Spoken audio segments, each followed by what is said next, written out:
I refuse to be sad.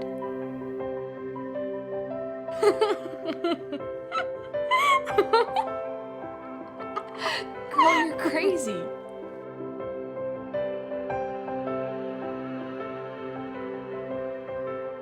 Shh.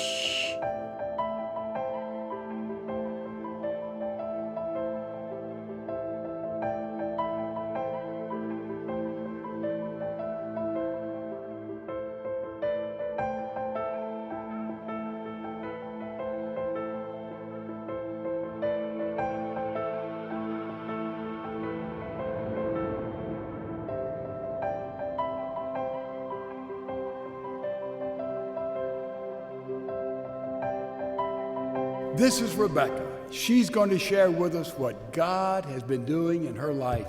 These are her words. 18 months ago, I was a sophomore in high school. I would have described myself as a typical 16-year-old drama queen. A good day had the elements of straight hair, a high from the upperclassman I had a crush on, sitting at the lunch table that got the most attention, and no homework assigned for the next day. A bad day was characterized by, well, just the opposite.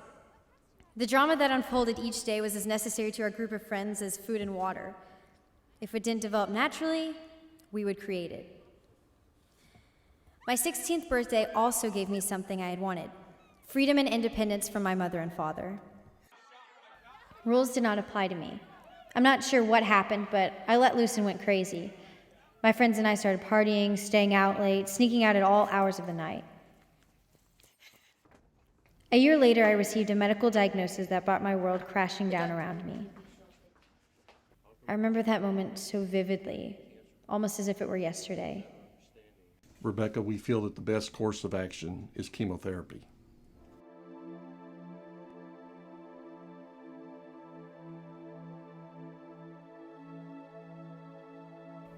The tears that filled my daddy's eyes remain in the forefront of my mind today.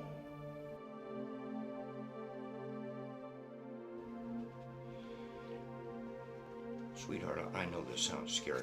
Please don't say anything. I just need to be alone. Please.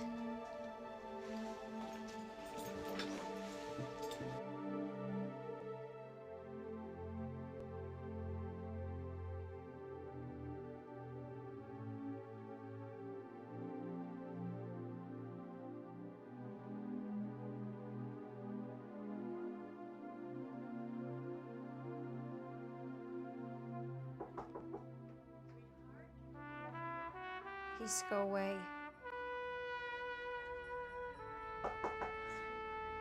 Please go away.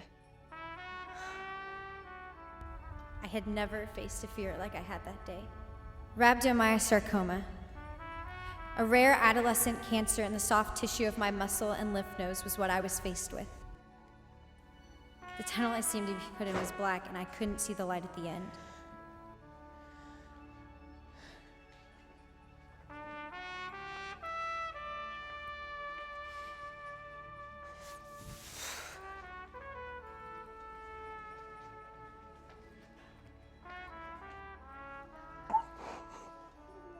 None of us had ever known anyone with cancer before.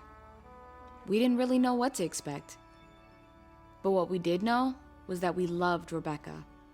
She was fun and outrageous. She had a lot of friends, but there was a group of us 5 girls that were close. Very close. We did everything together, and we looked out for each other. We weren't about to let our friend go through this alone. We just up and left school and didn't care what the consequences were. Scary days were ahead. But right now, our job was to get her to laugh. Dear God, I'm scared. I love my life the way it is now, and I don't want it to change. And I just want everything to be okay.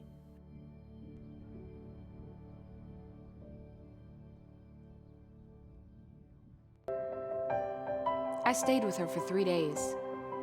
She never left the house. Every morning she woke up with lumps of hair on her pillow. Then one day, she made a decision. Call the girls. We're taking control of this.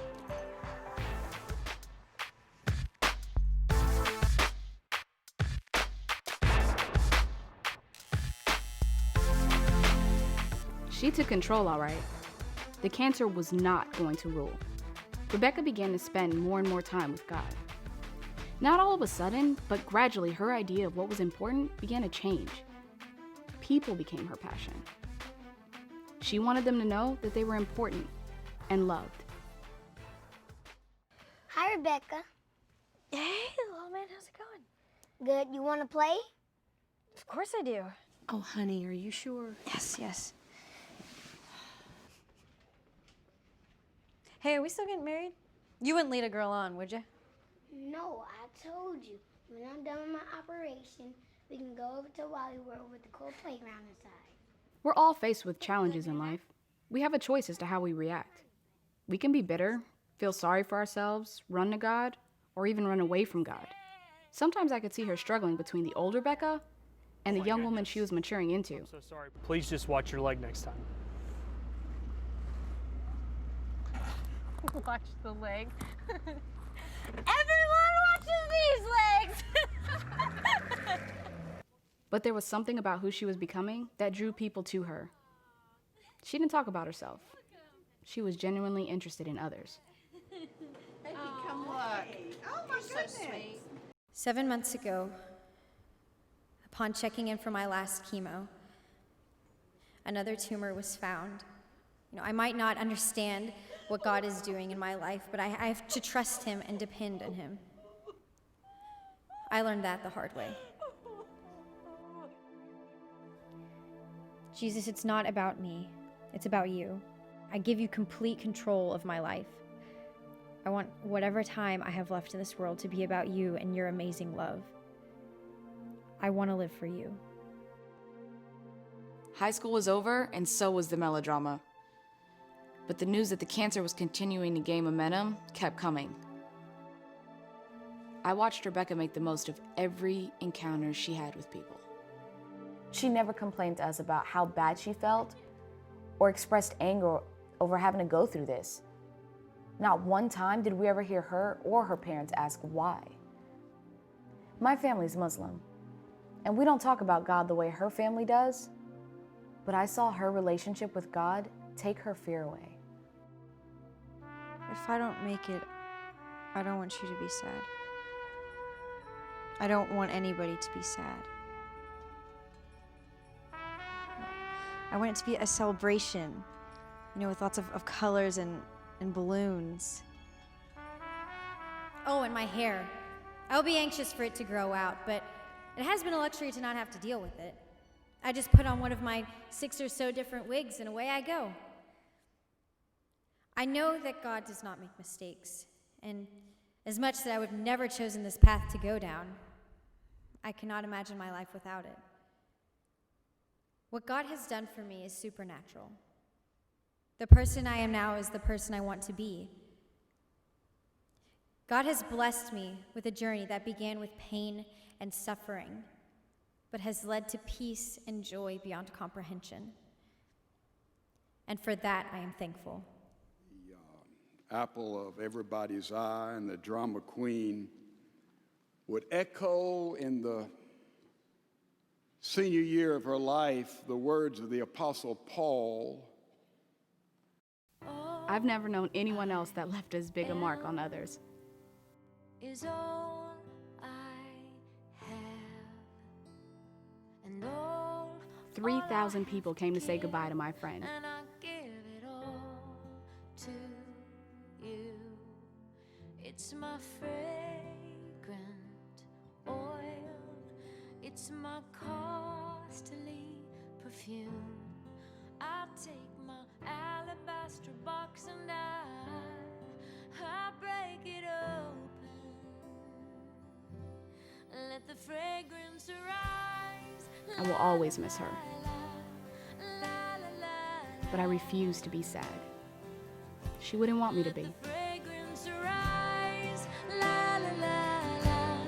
La la la la. So take every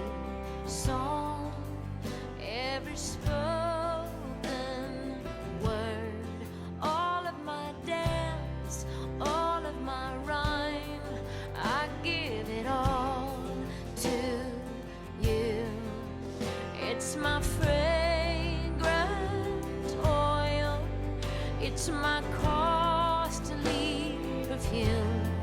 I take my alabaster box and I